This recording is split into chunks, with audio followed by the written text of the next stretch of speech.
номер 2 Қарсыбай Спатаев атындағы IT мектеп лицейінің 8-ші сынып оқушылары. Біздің көрінісіміздің тақырыбы туған өлкенің табиғатын сүю, экотуризм мәдениетін үйрету. Көрініс атауы табиғатқа тағзым, туған жерге құрмет. Сіздердің алдарыңызда көріп отқан жаттың бәрін біз өз қолымыздан жасадық. Қараңдаршы, қырық қыз шоқылары ертегі сияқты ғой. Тастар да, шөптер де ерекше.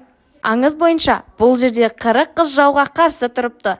Тек табиғаттың өзі де аңыз сияқты көрінеді. Адамдар осында келіп дем алып, бәрін шашып кетіп жатады. Шыны керек, мен де бұрын солардың қатарында едім. Жоқ, енді бәрі басқаша болады. Туған жердің түтіні де ыстық. Табиғатқа жасаған қамқорлық, отанға деген сүйіспеншілік. Қыздарым, мына табиғат біздің алтын қазынамыз. 40 қыздан бөлек Шымкенттің маңындағы тағы қандай жерді білесіңдер? Мен Ақсу-Жабағылы қорығы жайлы оқыдым.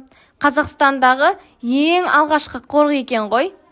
Сайрам-Өгем ұлттық паркінде ұмытпаңдар. Онда биік таулар, мөлдір сулы өзендер бар. Бадам өзенінің бойында да табиғат керемет, бірақ адамдар балық аулап, артынан қоқыс қалдырып кетеді. Сол себепті экотуризм мәдениетін насихаттау сендер секілді жас буынның қолында. Ағаш тамырынан су ішеді, адам отанынан күш алады дейді. Кім бірінші жауап береді? Табиғатта қандай әрекеттерге тыйым салынады?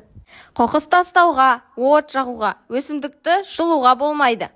Дұрыс, экотуризм табиғатқа зиян келтірмей, оны түсініп көру. Жерге қарап өскен бала, елге қарап ер жетеді дейді. Жабайы жануарларға тиісуге де болмайды. Тіпті айғайлап жүруге де болмайды ғой, иә?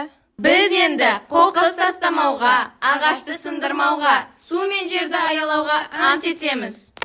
Шымкент шырайлы мекен, бай табиғаттың ордасы. Табиғатты сүй, елді сүй.